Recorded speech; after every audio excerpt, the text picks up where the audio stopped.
Kia ora koutou katoa. Well, you might see a bit of mess behind me. It's because this is the drop room for bits and pieces for our 150th celebrations.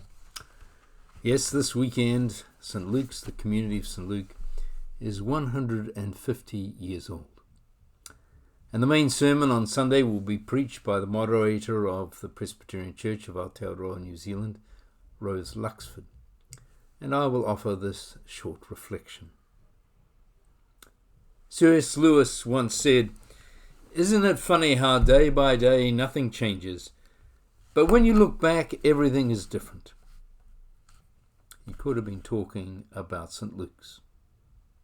What we are today, reflected in the celebrations of this weekend, including the Sunday morning service, is largely a reflection of small incremental changes, often led by ministers and elders, and often in response to changes in the wider society and world.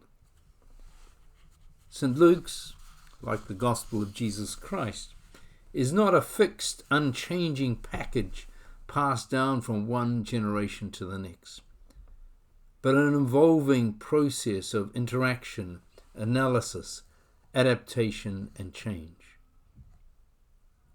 What churches do today, services and activities, who they attract or don't, their standing in society and engagement with society is very different from even 20 years ago, let alone 150 years ago. Our order of service for Sunday, for example, like on most Sundays, is a snapshot of our values, our priorities, and our understandings of the gospel in relation to today's context. It is not the minister, me, imposing my beliefs. It is rather this moment's expression of the evolving faith and mission of St. Luke's, influenced by many ministers, elders, and musicians too, over the decades. What you see today is the result of small shifts over time. For example, Minister McDowell, 1937 to 59, initiating responsorial prayers, very unusual in Presbyterian churches at that time. Gilkerson, 1960 to 73, passing the peace, multiple participants and leading worship. Minister Quigley, 1977 to 87, use of candles, inclusive language, popery. And then my predecessor, Minister Clark, 1988 and 2012, the influence of Iona, the wild goose, colourful stoles, Paschal candle, and more candles. Maybe my main contribution has been in continuing the evolution of our liturgical language, like the normalizing of non-theistic prayers, and continuing St. Luke's divergence from the male stream of Presbyterianism in this land and the language it uses. My point in this very brief historical foray is that each minister has built on liturgies of what's gone before. And what's gone before, as is normative in our Presbyterian ways, has been discussed, argued about, affirmed, sometimes even voted on, in sessions, parish councils, and community meetings. Our liturgy, though, has a close relationship with our theology. And again, the theological direction of the parish has had a long incremental evolution. Community engagement, mission projects, ecumenism, championing of justice issues, like women in leadership and ministry, like queer leadership and relationships, and the influence of Lloyd Gearing, non-theism. Sorry about the interruption, that was somebody coming to visit from the McDowell period, I just mentioned in my sermon. Anyway, I was talking about theological influences and the influence of Lloyd Gearing, non-theism, the progressive Westar Institute. And then especially in the last decade, the influence of tikanga Māori and eco-theologies. And again, these theological trends did not start in my day or that of my predecessor, but the genesis of our theology's evolution goes way back. And again, this was not ministers acting alone, but a great crowd of parishioners have championed the theological direction and the inclusive justice priorities arising from and shaping the theology.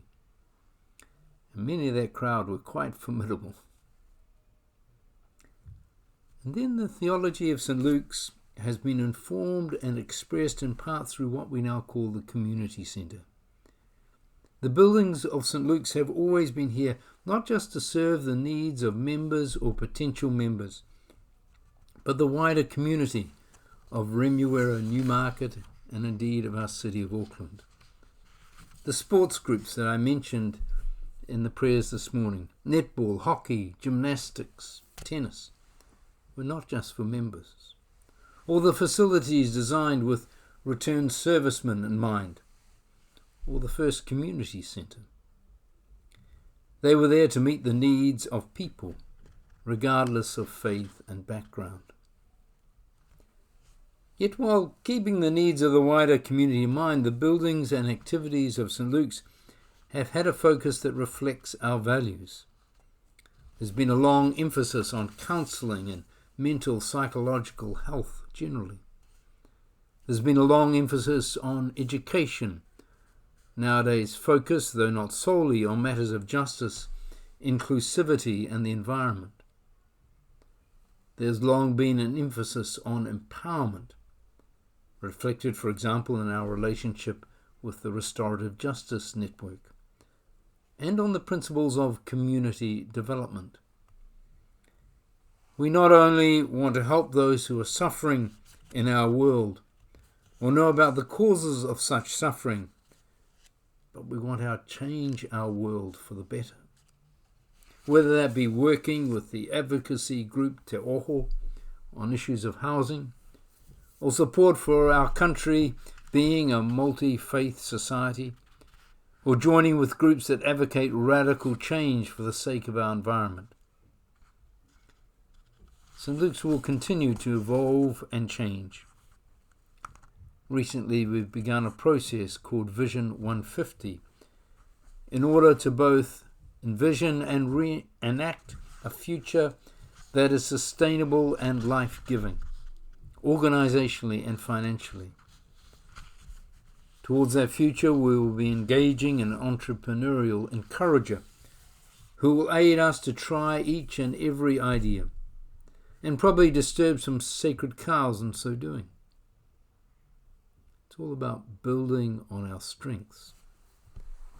In the Vision 150 process, it became clear that we are committed to staying on the site at 130 Remuera Road, committed to cooperation and maybe even a long-term future with our neighbouring Presbyterian parishes, committed to being a centre for the common good, or whatever wording we agree on, and committed to being a theological,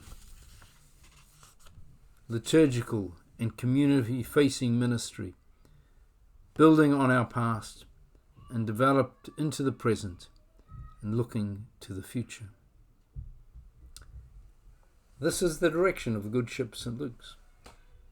An old ship, solidly built, tried and tested in various climes, reliant on the skills of us all. Sails, deck and rigging, adapted and set to the conditions, and empowered by the winds of goodwill, faith, and hope. It is this ship, this community of faith, that this weekend we celebrate. Blessings to you all.